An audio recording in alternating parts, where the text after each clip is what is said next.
Shalom, family. Shalom. Hope y'all having a blessed Shabbat today. We're going to get right into it.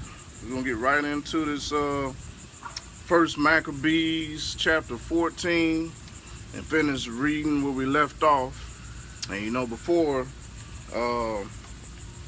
we was reading in the previous video, we was talking about brother Jonathan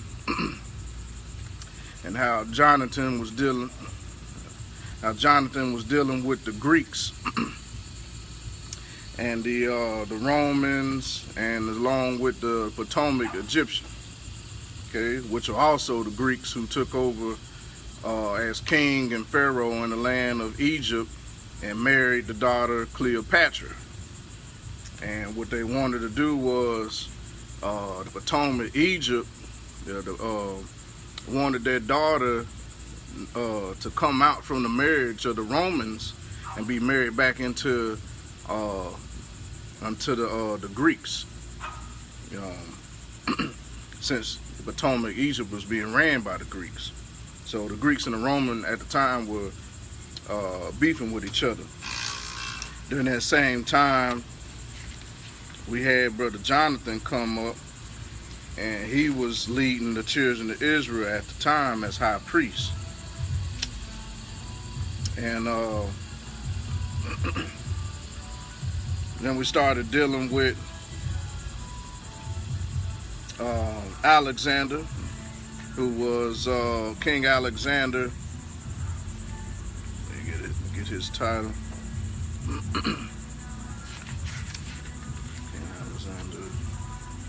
Alexander Belas. Okay, he was a Greek king who married Cleopatra Thea in Egypt. Okay, and he was part of the Seleucid Empire. Okay. So we did. All right. So we was dealing with Alexander Belas, the Greek Seleucid king, and how he was dealing with Demetrius, King Demetrius, Demetrius the First, who was also a Greek Seleucid king.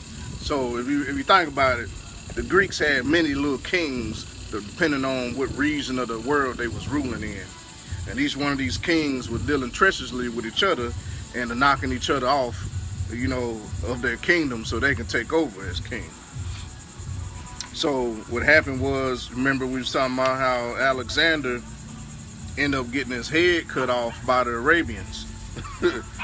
He went up to the Potomac king, Potomac the Eighth of Sicon. That was his name. He was the king of Egypt, the Greek king of Egypt at the time, during 182 or 192 to 116 BC. Okay, and what happened? He had beef with Alexander, King Alexander of the Greeks of the Seleucid Empire, and he wanted his head. So what happened was Potomac in Maccabees chapter 11, verse 13. It says that then the Potomac entered into Antioch, which is in Syria, okay, and put on the crown of Asia, of the Asiatics. And thus he had put two crowns on his head, the crown of Egypt and that of Asia. So he was ruling both Egypt and Asia. And it says, now Alexander the king was in Cilicia at the time, because the peoples of that region were in revolt. And Alexander heard of it and came against him in battle. Now Potomac marched out to meet him with a strong force and put him to flight. That means he ran off.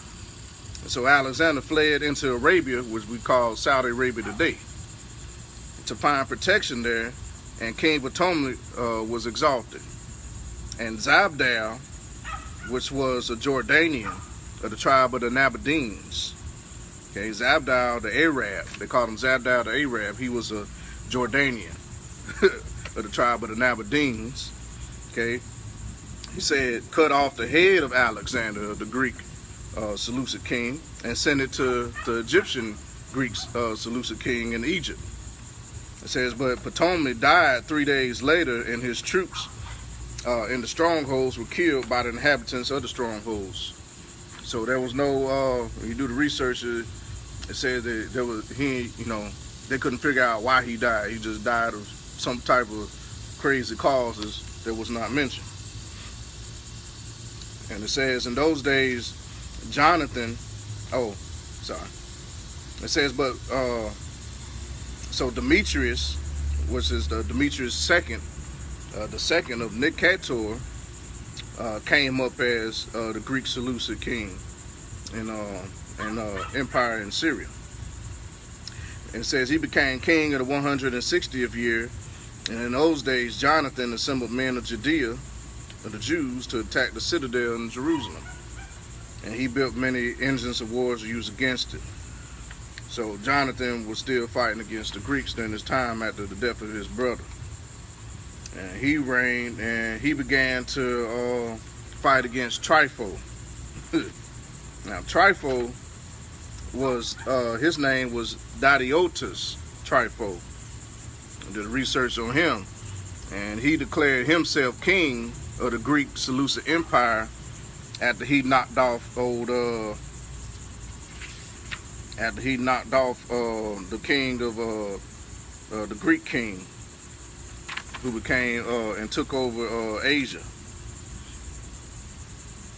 Okay, so Jonathan was dealing with Trypho, and after he knocked off King Demetrius. Okay, and let's see. Yeah, it says then in First Maccabees chapter 12 verse 39 says, then Trypho attempted to become king in Asia and put on the crown and raised his hand against Antiochus the king. So we started to see this pattern, and everybody was trying to knock each other off, basically, because they was all fighting over two places of land, two countries. Everybody was fighting over Egypt and Africa, and they was fighting over Jerusalem. They was trying to get the children of Judah and the remnant of Levi, Benjamin, out of the land of Jerusalem, so they could take over it. And they wanted that land, and that's why a lot of them are still in our land today. So throughout this whole First Maccabees, that's what we found out, that they was all fighting over the land of Jerusalem and Egypt. Because before then, the Egyptians, before the Greeks came in, they was being ran by Africans, and we're gonna get into that. So hold the spot there, and we're gonna start on First Maccabees chapter 14, and we continue to read on about Jonathan, actually about Simon, because Simon, his brother, took over after his brother Jonathan died. And remember how he died? He was working with Trypho to get some of his people back, and Trypho, he was trifling enough to kill his brother Jonathan. So he set his brother up and killed him. It says, so Simon took over as high priest, and his name was Simon Thassi. Okay, he was of Maccabees, and he was a high priest of the Hebrew Hashanarian dynasty. Okay, from 142 to 135 BC. So you look up Hashanarian dynasty. That was the dynasty that was of pretty much priests that was holding it down for Israel in Jerusalem at the time, fighting against the Greeks and the Romans. Okay. Hasmonean family, that's the name. All right. So before, we know who the Greeks are, and we know who the Romans are. Okay, and I was gonna touch in a little bit of something about a little background on where these Greeks and Romans come from, and their background and their heritage. And we was gonna go into from Babylon to Timbuktu. Start there so you get a little background on who these Greeks and Romans were, and who was actually running Egypt at the time before the Greeks and Romans came in there. Because I know a lot of these movies and stuff make you think that white people was always running Egypt, and that wasn't necessarily the case. You know. So in Babylon, the Timbuktu, and page 20, and chapter 2, page 20, we talking about the sons of Japheth, because we know the sons of Shem and Ham were black. Okay. Now we get into the sons of Japheth, of these Greek nations. Okay, these Greeks and Germans and Russians and Europeans. Okay, and I'm gonna show you this little map picture. Okay, so you can understand. Get a little bit of understanding. So all this in red up here was of the nations of, or the islands of the Gentiles. Okay, according to Genesis. Okay, all these in reds were part of the islands of the Gentiles. Okay, all that in yellow was of the Hamites, and that in gray was of the Shemites. Okay, so all that in orange, in red were all the Europeans, the Scythians, the Russians, the Grecians, the children of Chittim, which was Cyprus.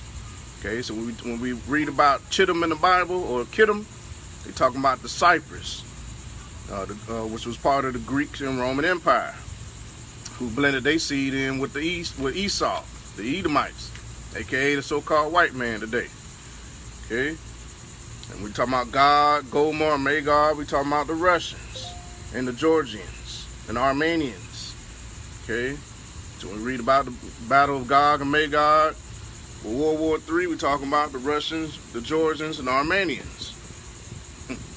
That's where that stuff is going to kick off at, and it's pretty relevant because right at this time today, we seeing Russia go out with 40,000 troops on their border, getting ready for war. They getting ready to kick off this World War III thing. So all this stuff is Bible prophecy coming beforehand, coming before our eyes. Anyway, let's get a little understanding of who these Greeks, who all these Greeks are, and what they got to do with us. Because these same Greeks and people are the same ones that's out here kidding us today. Okay. So on page 20, I'm gonna start at matter of fact, start on page 19. It says the Japhites settled near the mountains of Taurus and Armenius in Turkey. It says, and they journeyed to the river of Tanais in southeast Russia, and along Europe to Cadiz, which is Spain. Okay, the sons of Japheth were Gomer, Magog, Javan, Tubal, Meshach, and Tyrus, according to Genesis chapter 10, verse 2. It says, and Gomer was the ancestor of the first Chimerians, and of the later Cimbri, including their other offshoots of the Celtic family. Okay, and of the present-day Gales of Ireland, these so-called Irish people, and Scotland, and the Hebride Islands. We're talking about the islands of the Gentiles. So when we're talking about Gentiles, we're talking about all these people. Okay, and these Timurians were described by Homer the Greek as dwelling in a remote place in the midst and gloom, and their place was located north of the Black Sea. And the second son of Japheth was Magog, the father of the Magites. Okay, Flavius Josephus said that the Greeks called these people the Scythians. Okay, the Scythians. It says Scythians included all the wandering tribes who dwelt mostly near the north of the Black and Caspian Sea. And the Scythians was also part of Russia today. Okay, so we look at the Scythians, they're in the land of Russia today. Way up here at the top. What's going on, bro? How you doing? All right. I need a favor. I need a pair of flies. Flies? I don't know if I got any flies. I got some, the little vice. I mean, not the little. Jasper ring? Yeah, the Jasper ring. I should work with it. Oh. I'm trying to take a table leg out. Hey, Tamara, bring me that wrench on top of that the dryer. You need that what? The wrench. Wrench. Yeah. Okay. It says, and they were regarded by the ancients as a tremendously lacking in intelligence and civilization. And the third son of Japheth was the Mahdi, the father of the Medes. Okay, the Medes are the Persians. Okay, so the third son of Japheth was in the land of Media. Okay, which would be Persia, what we also call Iran today. Okay, so third son of Japheth would be in the area of the Medes in Persia, the Iranians today. Okay, all this in red is all the islands of the Gentiles, according to the world, according to the Hebrews. Okay.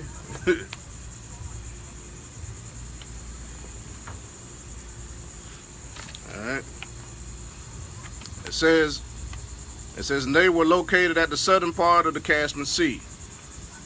And they later united with the Persians to form one race. Okay. And from Javan, the fourth son of Japheth, came the Ionians and all the Greeks. So, when we read in the book of Maccabees and we talking about these Greek Seleucid empires, we talking about the sons of Japheth, the Greeks. Okay. I'm gonna leave that there. So how did the Greeks start to mix with Esau? How did the Greeks start to mix with Esau? And why this is important to this whole of the Greeks trying to take over Jerusalem, which we see today. We got a lot of the Germans, which are also part of the sons of Japheth. They call them the Ashkenazis, the Ashkenazi Jews, and so forth. These also are descendants of Japheth mixed with Esau. In the book of Jasher, chapter 90, we talking about the children of Chittim. Okay, Chittim is what they call Cyprus. Okay, it's this little island right off the coast of Tyre and Sidon. Okay, the children of Chittim or Chittim, that little island right there. This little island right here off the coast of Tyre and Sidon, next to Jerusalem, Israel. Okay, the land of Canaan. Okay, Esau and the children of Chittim, which will be the Greeks, the Europeans, sons of Japheth. Okay, mixed their seed and their kingdom together, which later became the Romans, the Roman Empire. Okay. Because in book of Jasher, chapter 90, verse 5, it says the children of Chittim pursued them, and they reached Hadad, king of Edom, the Edomites, who was running before them, and they caught them alive and brought them to Abneas, king of Chittim. And it says in the verse 7, it says, and the children of Chittim continued to pursue Edom, and they smote them with a great slaughter, and Edom became subject unto the children of Chittim. Okay, which were the Greeks of the Seleucid Empire. It says, and the children of Chittim ruled over Edom, ruled over the Edomites. And Edom became under the hand of the children of Chittim and became one kingdom from that day. So they became one kingdom. And verse 30 of the same chapter, he says, verse 31, it says, and for many years there was no king in Edom, and their government was with the children of Chittim and their king. So here he's telling you, that's what he's saying in the book of Jasher, that the so-called Greeks and the Romans that we're reading about in the book of Maccabees are also part of the Edomites, who has a perpetual hatred for his brother Jacob. And the reason why they wanted to take over Jerusalem during the while the second temple was still around, and they desecrated the temple and erected altars of Zeus and performed sacrifices, idol sacrifices with swine in the temple, and started killing up the children of Israel and who would not worship in the temple that was given unto graven images and idols, and worship their Sabbath, because they took away the children's Sabbath and made them worship on their days during the reign of the first Antichrist, called King Antiochus IV of Ephames. Okay. So let's get on. So now that you got that little understanding of who these people are, now we understand why in the book of Maccabees all this perpetual hatred for Israel was going on, and why every time they trusted Israel, you know, every time another Greek king or Egyptian king who was being ran by the same people, the Greeks at the time, who went into Egypt, why every time they began to trust them, it backfired, huh? Why they gave them gifts on one day, and the next day, oh, I don't like y'all Israelites no more. We're gonna come in and kill all your women and children and put y'all in slavery and take over your land. Man. So that's what we're talking about. So when these people today say, get over it, man, get over it. Slavery had way back when, get over it. Well, shoot, it's been going on for a long time. You know, it's been going on since the temple was built. Y'all was doing this thing. Doing the same thing today. Like Brother Lowe said, same today.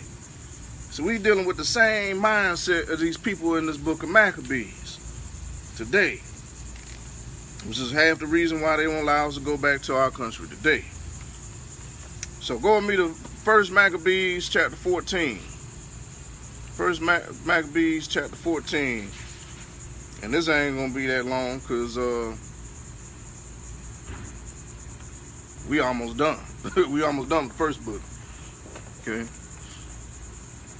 So during this time, Simon Thassi was high priest of the Maccabees of the Hebrew Hasmonean dynasty. Okay. And he was dealing with Trypho, trying to get his brother Jonathan back, and Trypho killed his brother. So he was going at the old Trypho, but he ran away like a punk. Okay, and Trypho was a so-called Edomite. Okay.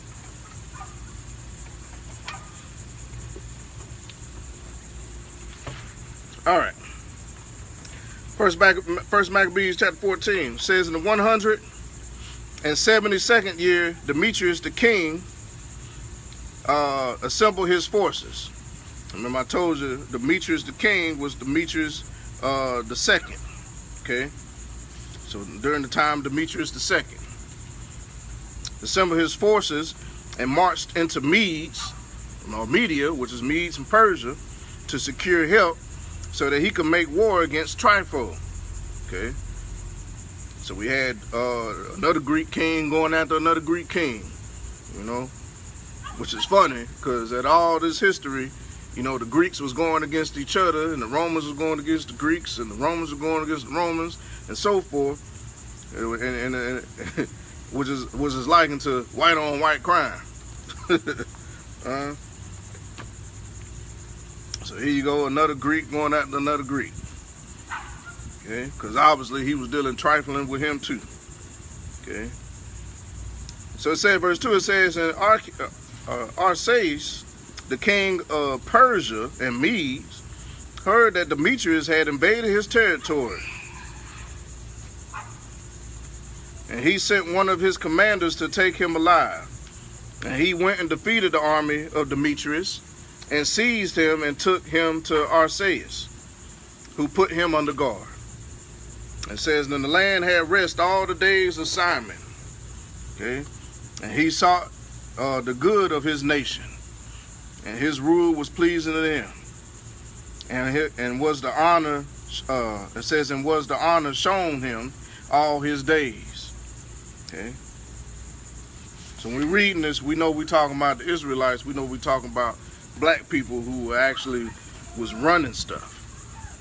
They was running stuff. And a lot of these priests that became high priests of the children of Judah, which were along with the remnant of the Levites. The Levites got their hand dirty in battle, y'all. These wasn't no just sitting in the temple preaching and praying Levites. These were some Levites that was out there knocking people's heads off. They was some warriors. The Levites were some warriors.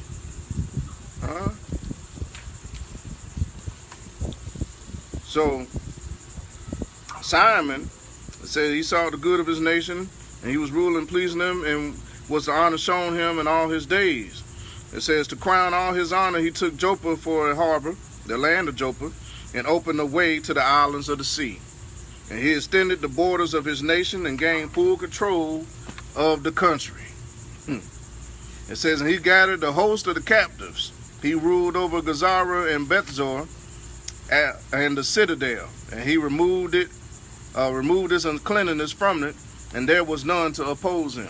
Because remember in the last video, we was reading how Simon encamped in Gazara and went in and it says in this surrounded it with troops, and he made a siege engine and brought it up to the city and battered and captured the tower.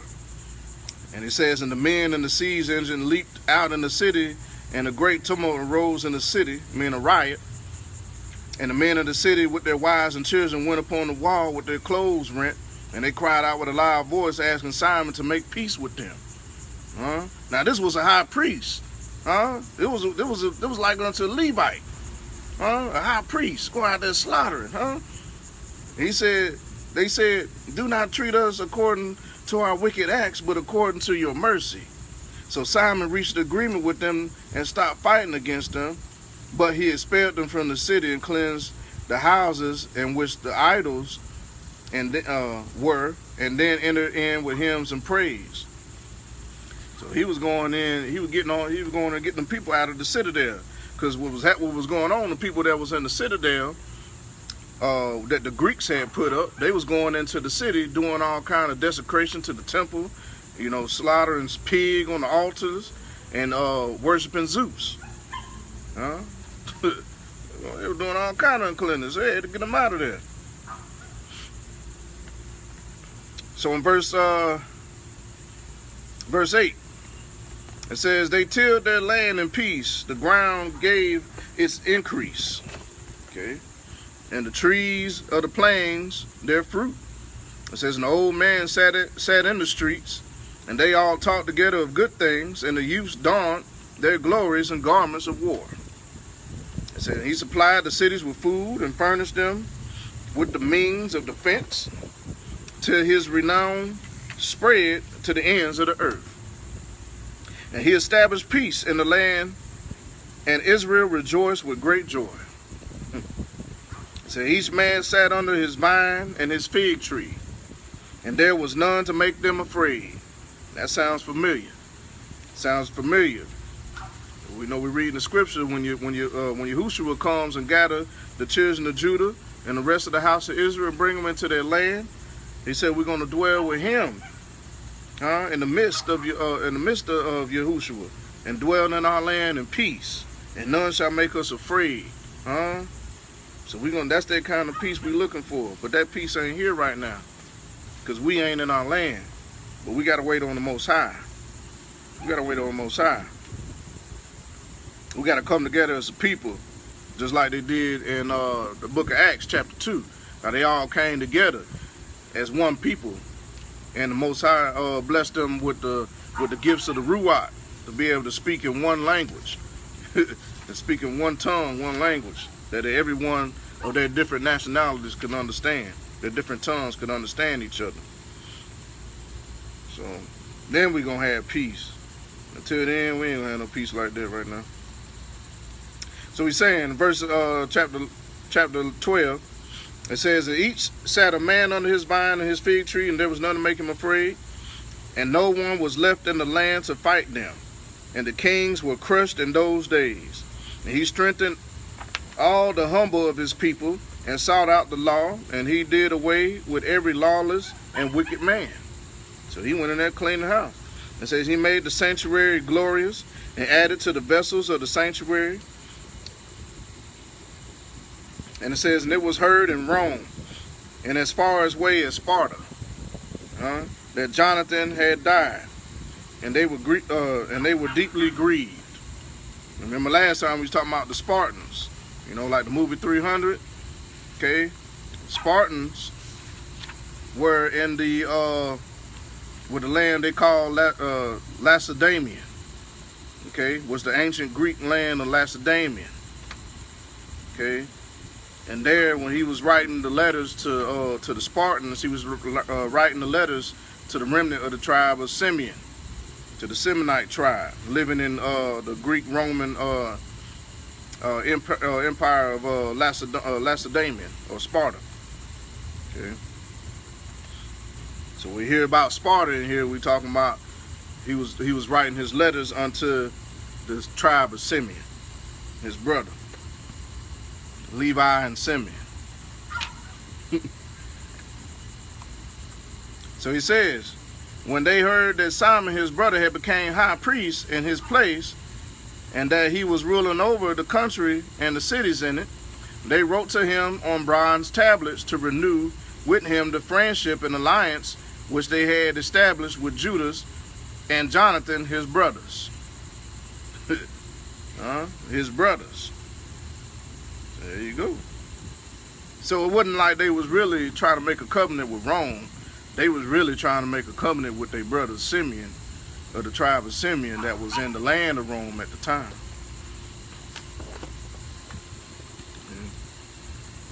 And it says, and these were read before the assembly in Jerusalem. And this is a copy of the letter which the Spartans sent. It says, the rulers in the city of the Spartans to Simon, the high priest, and to the elders and priests and the rest of the Jewish people, our brethren, greeting. It says, the envoys who were sent to our people have told us about your glory and honor, and we rejoice at their coming. It says, and what they said, we have recorded in our public decrees as following. Numenius, the son of Antiochus, and Antipater, the son of Jasher, and boys of the Jews, have come to us to renew the friendship with us. It has pleased our people to receive these men with honor and to put a copy of their words in the public archives so that the people of the Spartans may have a record of them, and they have sent a copy to to Simon the high priest.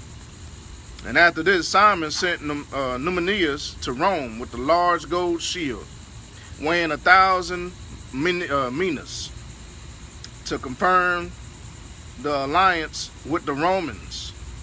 And when the people heard these things, they said, how shall we thank Simon and his sons? For he and his brothers and the house of his fathers have stood firm, and they have fought and repulsed Israel's enemies and established its freedom.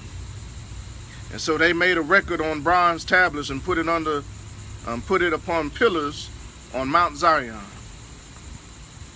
And this is a copy of what they wrote. On the 18th day of Elul, in the 172nd year, which is the 3rd year of Simon, the great high priest. It says, in Asheramel, in the great assembly of the priests and the people and the rulers of the nation and the elders of the country, the following was proclaimed to us. Since wars often occurred in our country, or in the country, Simon the son of Mattathias, a priest of the son of Jorib, and his brothers exposed themselves to danger and resisted the enemies of their nation, in order that the sanctuary and law might be preserved. And they brought great glory to their nation. And Jonathan rallied the nation and became their high priest and was gathered to his people.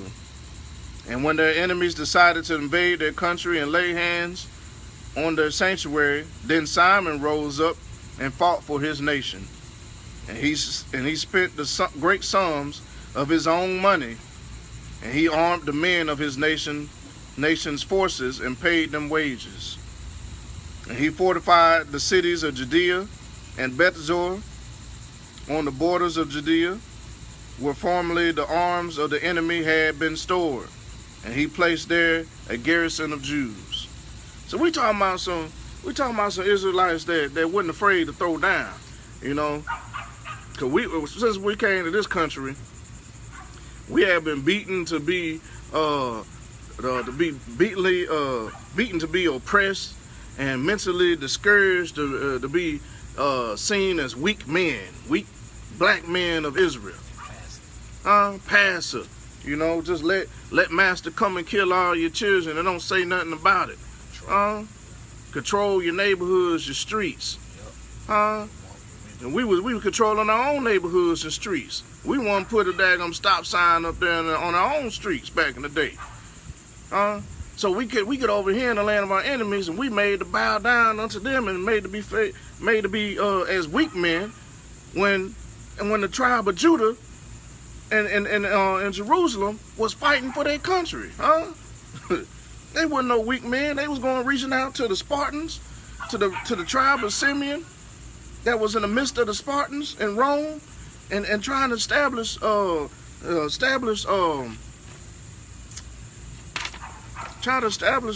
covenant of sort, you know, to get help when they needed help. You know, we wasn't no weak men.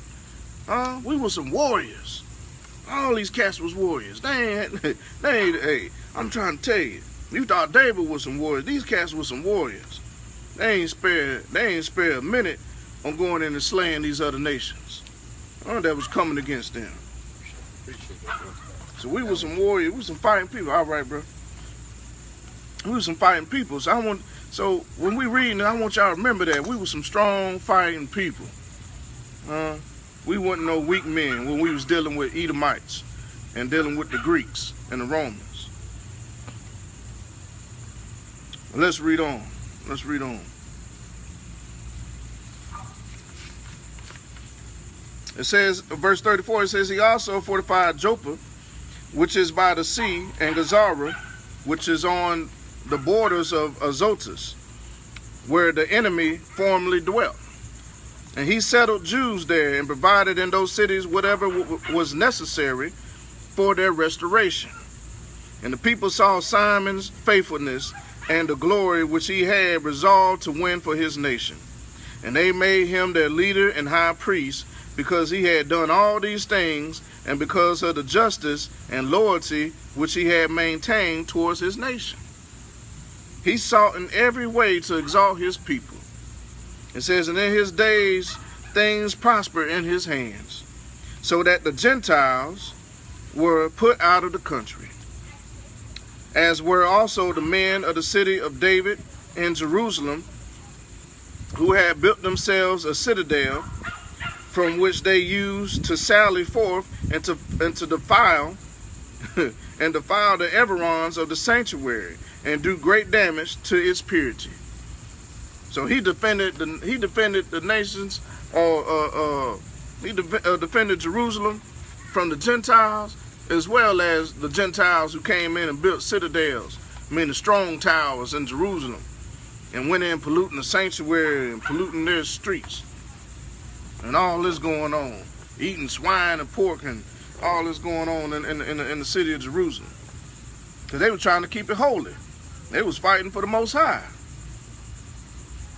But it's about to get crazy right now. Verse 37.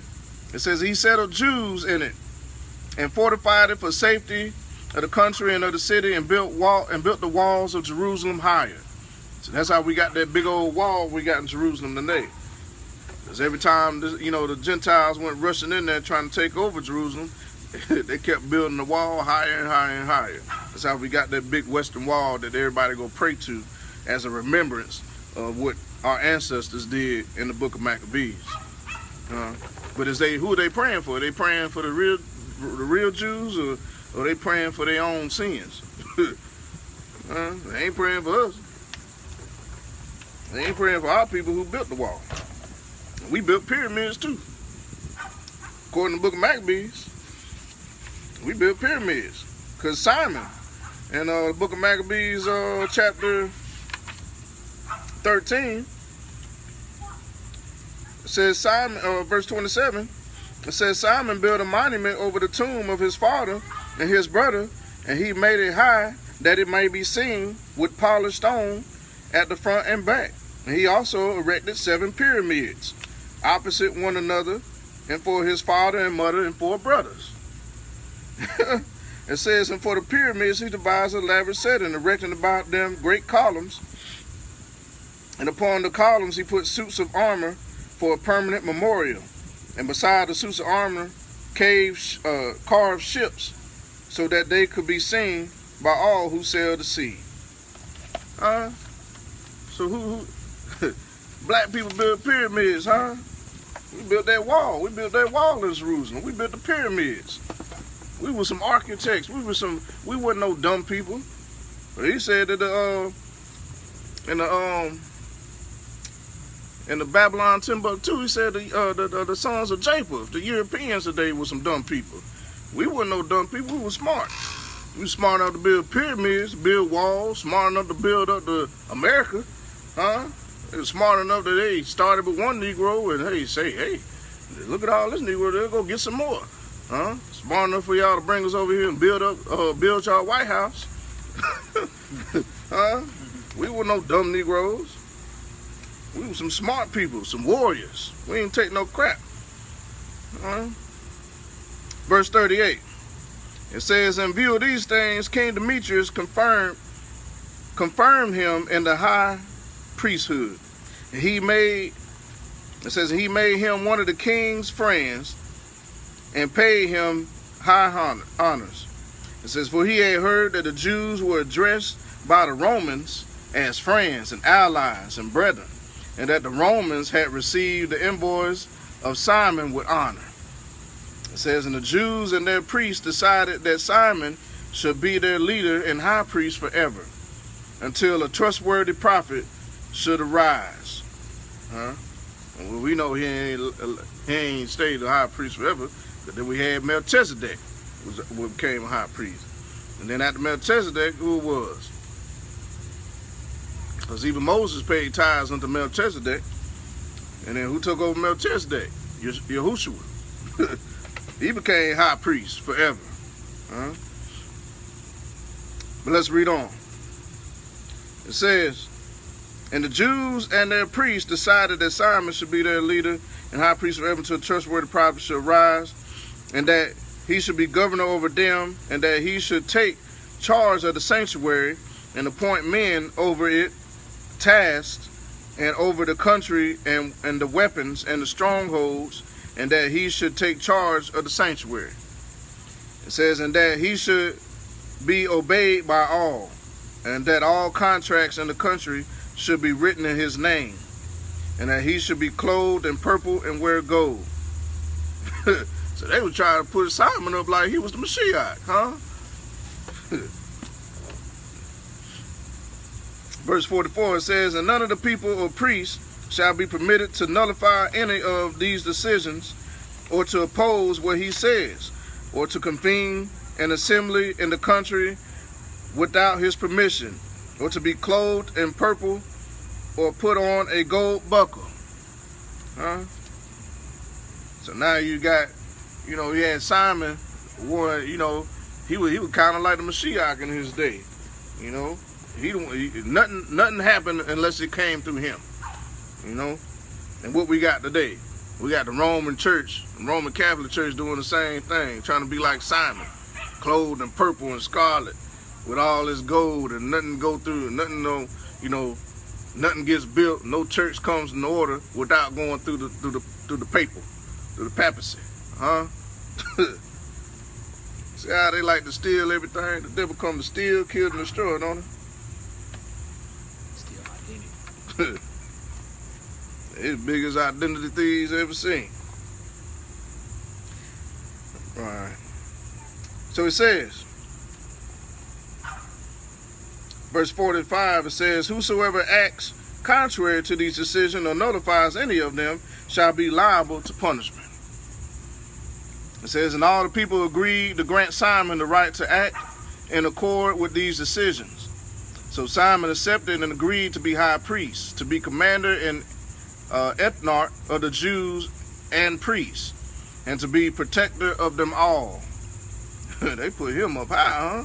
It says, and they gave orders to inscribe this decree upon bronze tablets, to put them up in a conspicuous place in the precincts of the sanctuary, and to deposit copies of them in the treasury, so that Simon and his sons might have them. Chapter 15. And it says, now Antiochus, which is Antiochus the seventh, Sidetes, which was the Greek son of Demetrius the first of Sator, and the Greek Seleucid Empire from 138 to 129 BC. So this is the Antiochus we're talking about. Okay, so Antiochus, the son of Demetrius the king, sent a letter from the islands of the sea to Simon. It says, the priests and the ethnarch of the Jews and to all the nation, and its contents were as follows. King Antiochus to Simon, the high priest and ethnarch, and to the nation of the Jews, greeting. Whereas certain pestilent men have gained control of the kingdom of our fathers, and I intend to lay claim to the kingdom, so that I may restore it as it formerly was, and have recruited a host of mercenary troops, and have equipped warships, and intend to make a landing in the country, so that I may proceed against those who have destroyed our country. Our country. You see how you put that "our" in there? Like, you know, the Greeks was ruling over, like the Greeks had claims to Jerusalem. We're gonna get to that, because that's the same statement he gonna make here in shortly. It says, and those who have devastated many kingdoms in my kingdom. So here come this dude, King Antiochus the seventh, coming there trying to claim Jerusalem as his country. The Greeks. See how he come to kill, steal, and destroy? Hey, that's my country. That's why I put my citadel there. Jerusalem is mine. Y'all Jews got to pay homage to me. See how the Edomites do, man? Same thing to do today. My ancestors, my forefathers, my great-granddaddies, and my great-great-granddaddy, they own farms in America. Okay, they own farmland as they worked, that they had bought from, while they was in slavery. And, they owned them for a while. The next thing you know, you look at the census, they back to being poor, unemployed. Farmland gone, took it from them, huh? Man, crazy. So far as I'm concerned, y'all owe me some land. Y'all owe me my $5 billion in the reparations. Need my check. Let's read on. It says, now therefore I confirm to you all the tax remissions that the kings before me have granted you, and release from all the other payments from which they have released you. I permit you to mint your own coinage as money for your country. So I give you permission to make your own money for your country. It says, now grant freedom to Jerusalem and the sanctuary, and all the weapons which you have prepared, and the strongholds which you have built, and now hold shall remain yours, as if I have anything to do with that. All this stuff that you built, all this money that you made, it can remain yours in this agreement, because, I'm giving you permission to do it in your own country, which is really my country, though I ain't got nothing to do with that. See how slick these devils is? Man. Verse 8 says, and every debt you owe to the royal treasury, and any such future debts shall be canceled for you from henceforth and for all time. Now, that's a big old promise, but is he going to keep it? No, because ain't none of these Edomites kept their promise. They reneged soon as they gave it. It says, and we says, when we gain control of our kingdom, we will bestow great honor upon you and your nation and the temple, so that your glory will become manifest in all the earth. It says in the verse 10, it says, in the 174th year, Antiochus set out and invaded the land of his fathers. And all the troops rallied to him, so that there were few with Trypho, old trifling Trypho. It says Antiochus pursued him, and he came in his flight to Dor, the land of Dor, which is by the sea. It says, for he knew that the troubles had converged upon him, and his troops had deserted him. So Antiochus encamped against Dor, and with him were 120,000 warriors and 8,000 cavalry. And he surrounded the city, and the ships joined battle from the sea. And he pressed the city hard from the land and sea, and permitted no one to leave or enter it. It says, then Nomanius and his companions arrived from Rome with letters to the kings and countries in which the following was written, saying, Lucius, consuls of the Romans, to King Ptolemy, greeting. It says, the envoys of the Jews have come to us as our friends and allies to renew our ancient friendship and alliance. They have sent by Simon the high priest and by the people of the Jews, and have brought a gold shield weighing 1,000 minas. Remember that gold shield we were talking about? So the Greeks always wanted to try to come in and overtake whatever covenant they made with the Romans, because the Greeks and the Romans was battling each other at the time. So the Greeks wanted Jerusalem, the Romans wanted Jerusalem, everybody wanted Jerusalem. All of them wanted Jerusalem. Most wanted man. So now he's saying, hey, the Jews, they made alliance with us. It says, and they brought a gold shield weighing 1,000 minas. It says, we therefore have decided to write to the kings and countries, we're going to snitch, in other words, that they should not seek their harm or make war against them in their cities and their countries, or make alliance with those who war against them. And it has seemed good to us to accept the shield from them. Therefore, if any pestilent men have fled to you from their country, hand them over to Simon the high priest, that he might punish them according to their law, according to the Judean law. Verse 22, it says, the consul wrote the same thing to Demetrius the king, and to Attalus, and to Arethes, and Arsaces, and to all the countries, and to the Samsames, and to the Spartans, and to the Delos, and to the Mendos, and to the Sion, and to Caria, and to Samos, and to Pamphylia, basically all the islands of the Gentiles, okay, and to Lycia, and to Halicarnassus, and to Rhodes, and to Phasaelis, and to Cos, and to Seed, and to Aretas, and to Gartnia, and to Snidus, and to Cyprus, and to Cyrene. Now we know Cyprus is the land of Chittim, okay? The Greeks. All these are the Greek Gentile islands, in other words, okay? So he sent a letter to everybody, snitches, saying, hey, them Jews, they made a covenant with us, you know. Hey, don't go in there and hurting them and fighting them. And with the other Greeks who was trying to take over Jerusalem, they had a problem with that, because they were trying to get them Jews up out of there. So it says, and they also sent a copy of these things to Simon the high priest. So they graciously said, well, we'll send him a copy too.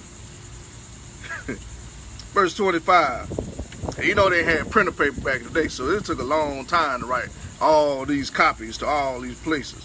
There was some scribes in the back writing the same words on the same tablet, you know, writing over and over and over to send this stuff, because we ain't had copy paper and stuff back then. A lot of work. Verse 25 says, now Antiochus the king besieged Dor anew, and continually threw his forces against it, and making engines of war, and he shut Trypho up and kept him from going out or in. So he kept Trypho from leaving Dor, where he had, you know, encamped around him. And it says, and Simon sent to Antiochus 2,000 picked men to fight for him, and silver and gold and much military equipment. It says, but why would he send them that? Because Antiochus came and made all these great things that he was going to give them peace in the land, and that whatever they make, that should be theirs, and grant them permission in our country to make money for your people and all this other stuff. So he said, okay, I'm going to send y'all some men. Let's read over and see what happened with that. He says, but he refused to receive them. Antiochus refused to receive them. He refused to receive 2,000 men and all his silver and gold and military equipment.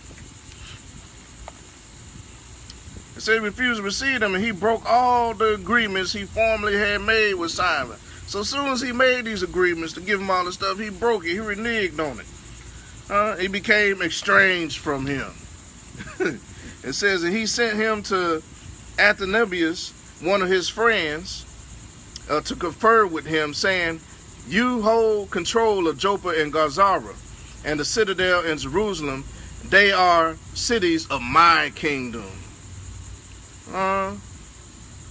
So he said, man, you hold Joppa, Gazara, and the citadel in Jerusalem, the same citadel that he kicked the rest of them Greeks out of there, and that was in there doing all that pagan worship. He kicked them out of there. Now he's saying, well, you hold the cities of my kingdom. This is my kingdom, huh?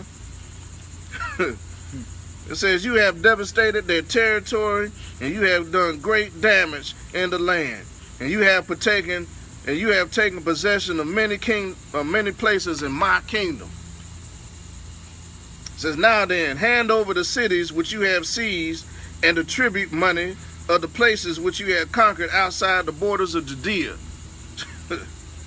Or else, it says, or else give me for them 500 talents of silver, and for the destruction that you have caused, and the tribute money of the cities 500 talents more. Otherwise, we will come and conquer you. Well, don't that sound like an Edomite? They feel like they the masters of the universe. Yeah, I feel like they the masters of the universe. I'm talking to my brother Gregory here. Derek. Yes.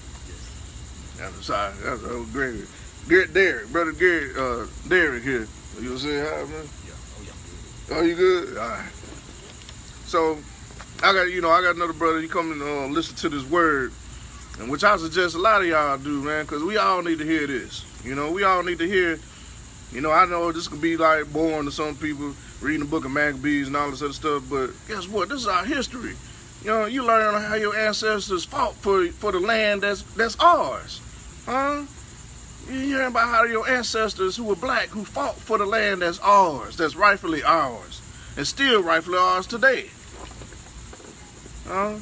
So we're just gonna. It's ours by birthright. Yeah, it's ours by birthright, huh? So it's good to have good to find a brother or somebody to fellowship with on the Shabbat, and to get into this word so we all can get knowledge and understanding.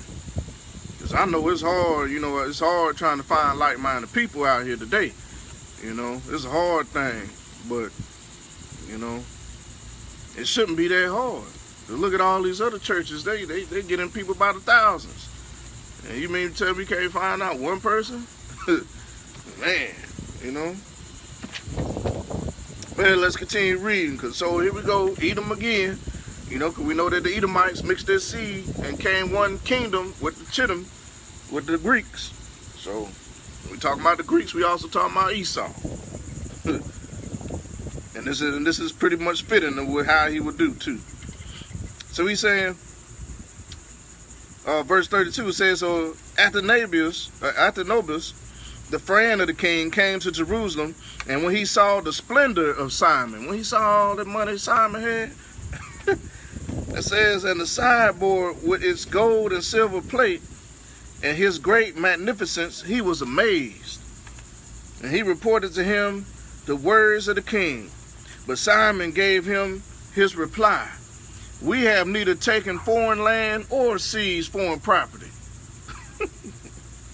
And just like today, we ain't taking no foreign land and seized foreign property even to today. But Esau has. Every place Esau went, You know, whether they be Roman, Greeks, whether they be Russians or so forth. Everywhere Esau went, every country he goes to making up these wars, he's taking people's lands. Huh? He's going around, he's the terrorist. Huh? The white people is the terrorists today, not the other nations. Because they the only people going around taking foreign land or seizing foreign property. Take Afghanistan. I've been there. I went in the white man's army, went over there, and I seen how them people telling me, hey, we ain't got no problem with you, brother, because you brothers. Huh? You brothers with us. Huh? Because they know well, Isaac and Ishmael. They say, our forefathers Ishmael, y'all from Isaac. Y'all brothers. But that white man, we don't like him. They're the one we want. Cause they come over here, they bomb our land with their drones, and they kick us off our land, and we had to go move to the mountains. They come take our land. Man, you know, so all these wars, man, these people ain't crazy, these people ain't stupid. They ain't out here just blowing up people for no reason. They ain't out here making terrorist threats for no reason. They got a right to defend themselves just like we do. Huh? You hear what I just said? The other countries of this earth, whether they be Muslims or what have you, have a right to defend themselves just like America does. Huh? See, America think that they the only country that has the right to defend themselves. And every other country like Africa and Saudi Arabia and Iran and Afghanistan and Pakistan and Syria and all these other places, they just supposed to just lie down and take it, huh? Just like you got this King Demetrius, huh? You in my land, you on my territory, give me all my land, my territory. And he ain't got nothing to do with this. This is the type of madness and people we dealing with. The same as it was back in these days. Going around fighting all these wars, taking their land and resources. Going to Afghanistan, taking their heroin, their poppy fields. Huh?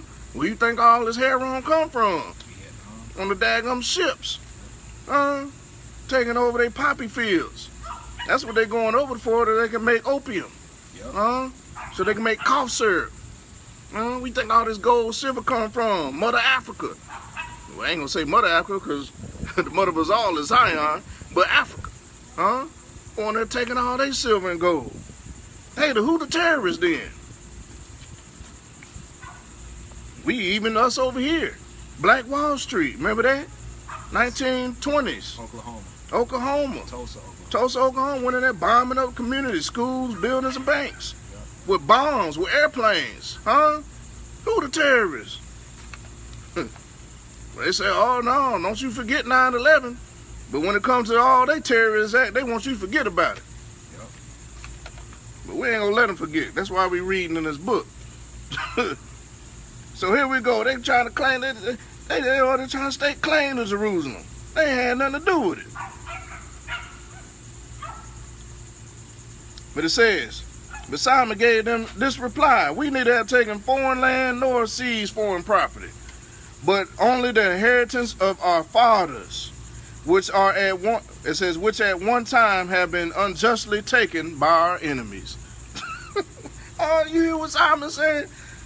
He said, this is our inheritance of our fathers, which at one time have been unjustly taken by our enemies.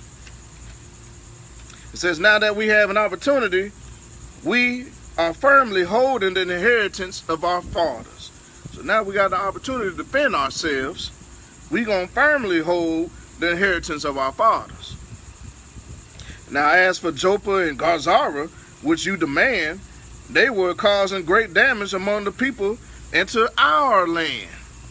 Not your land, our land. It says, for them, we will give you 100 talents. For them, we'll give you 100 talents for them. Now, Athanasius did not answer him a word. He said, who does Negro think he is? Says, but returned in wrath. That means he was angry. When he heard this, he was angry. He said he returned in wrath to the king and reported to him these words and the splendor of Simon. Look, all this money them Negroes got down there talking about, this is our land. This is the land of their forefathers. He said, look at all the splendor, there's all the silver and gold, and all that he had seen. And the king was greatly angry. He was angry with him. Verse 37, now Trypho embarked on the ship and escaped at Orthosia. So while they was arguing amongst each other, Trypho rolled out on them. Verse 38 says, then the king made Sendibus a commander-in-chief of the coastal country, a dude named Sendibius, I guess his name is, commander-in-chief of the coastal country, and gave him troops of the infantry and cavalry. Now he said he commanded him to encamp against Judea, and commanded him to build up Kendron and fortify his gates, and to make war on the people. But the king pursued Trypho. So Sendibius came to Jamnia and began to provoke the people and invade Judea, and to take people captive and kill them. So they went into Judea again, harassing the people, trying to take slaves and kill them, taking people captive. It says, and he built up Kendron and stationed there horsemen and troops, so that they might go out and make raids along the highways of Judea, as the king had ordered him. Give me a sec. All right, cool. So Maccabees chapter 16, this is the last chapter. That's going to be it, and this ain't long. Now, it says, now John went up from Gazara and reported to Simon his father, okay, what Sendibius had did. It says, and Simon called his two older sons, Judas and John, and said to them, I and my brothers and the house of my father have fought the wars of Israel from our youth unto this day, and the things have prospered in our hands, so that we have delivered Israel many times. But now I have grown old, and you, by his mercy, are mature in years. Take my place, and my brothers, go out and fight for our nation, and may the help which comes from heaven be with you. So John chose out of the country 20,000 warriors and horsemen, and they marched against Sendibius and encamped for the night in Modin. Now early in the morning they arose and marched into the plain, and behold, a large force of infantry and horsemen was coming to meet them, and a stream lay between them. And then he and his army lined up against them, and he saw that the soldiers were afraid to cross the stream. So he crossed over first, and when his men saw him, they crossed over after him. Then he divided the army and placed the horsemen in the midst of the infantry, for the cavalry of the enemy were very numerous. It says, and they sounded the trumpets, and Sendibius and his army were put to flight. So they were sounding the shofar, and they were put to flight, and many of them were wounded and fell, and the rest fled into the stronghold. And at the time Judas and his brother John was wounded, but John pursued them unto Sendibius until Sendibius reached Kendron, which he had built. And they also fled into the towers that were in the fields of Azotus, and John burned it with fire, and about 2,000 of them fell, and he returned to Judea safely. Now Ptolemy, the king of Egypt, the son of Bubas, had been appointed governor over the plain of Jericho, and he had much silver and gold, and for he was the son-in-law of the high priest, okay, in Egypt. Okay, and it says, and his heart was lifted up, and he determined to get control of the country, and made treacherous plans against Simon and his son. So now you got the king of Egypt, of the Ptolemaic Empire, these Greeks in Egypt. They wanted Jerusalem too. They wanted Judea too. So he said he lifted up, determined to get control of the country, and made treacherous plans against Simon and his sons to do away with them. Now Simon was visiting with the cities of the country and attending their needs. And he went down to Jericho with Mattathias and Judas his sons, in the 177th year, in the 11th month, which is the month of Shabbat. The month of Shabbat. Or the feast of the what was it? Feast of the Tabernacles, I believe. Okay. The 11th month. Yeah. So it says, the sons of Abubas received them treacherously in the little stronghold called Doc, which he had built, and gave them a great banquet and hid men there. So he basically gave him a feast and hid some assassins in the midst. They was trying to get rid of Simon and his people. Simon and his children. Now it says, when Simon and his sons were drunk, Ptolemy and his men rose up, took their weapons, and rushed in against Simon in the banquet hall. And they killed him and his 2 sons and some of his servants. Man. It says, so he committed an act of great treachery and returned evil for good. It says, then Ptolemy wrote a report about these things and sent it to the king, asking him to send troops to aid him and to turn over to him the cities and the country. And he sent other men to Gazara to do away with John. So John wasn't there. His other brother were, Judas and Matthias. It says, and he sent letters to the captains asking them to come to him so that he might give them silver and gold and gifts. And he sent other men to take possession of Jerusalem and the temple hill. So that's why the Lord's wrath is going to be on Edom and Egypt. Because both Edom and Egypt had dealt treacherously with the children of Israel, even from the beginning. So it says, but someone ran ahead and reported to John and Gazara that his father and brothers had perished, and that he had sent men to kill you also. It says, when he heard this, he was greatly shocked, and he seized the men who came to destroy him and killed them. But he had found out that they were seeking to destroy him. So he was defending himself. These priests wasn't afraid to get their hands dirty. To defend their people. They weren't afraid to kill their enemy. It says the rest of the acts of John and his wars and the brave deeds which he did, and the building of the walls in Jerusalem, which he built, and his achievements, behold, they were written in the chronicles of his high priesthood, from the time that he became high priest after his father. So in other words, a lot of this stuff was written in the book of Chronicles. And that's it. That's the end of First Maccabees. That's the end of First Maccabees. And there's 3 more books, 3 more books.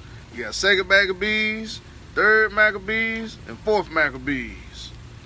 And I know a lot of the if you got this book, it only got, if you got this one, which is also the Apocrypha of the authorized King James version, only got First Maccabees and Second Maccabees. That's why I said y'all get this Joseph B. Lumpkin one. They got the other 2 chapters that's missing. The other 2 books that's missing. So I hope y'all had a blessed day today and understanding, man, you know, there's a time for war, it's a time for peace, it's a time to live, time to die, time to cry, and so forth. So, you know, don't be afraid if it come that time where you gonna have to get your hands dirty to defend you and your people, you know, self-defense, you know, because none of these priests ran around and hid in the temple. They went out and gathered themselves an army of Israelites, and they went out and handled business, So that's how we might gonna have to be in these last days, especially when these wars start kicking off. When these World War III and everything else start kicking off, Gog and Magog, hey, we might have to get our hands dirty, brother. That's all there is to it. And we know that the Valley of Dry Bones, once they come to life, they're going to be what? An exceeding great army. That's the army of our ancestors. As we said, the dead going to rise first, our ancestors. And then the living going to be changed. I mean, we're going to be riding with them in battle. Huh? We ain't going to be no just sitting back up out of here into the sky and chilling somewhere with a pie in the sky. Shoot. Hey, we riding with the Mashiach. Oh, he coming. He ain't coming to go chill out nowhere. He coming with a sword. There's gonna be some fighting we gonna have to do. You know, and he said we're gonna mount up legs and run and not faint. Mount up wings and stuff. We're gonna be like some soldiers.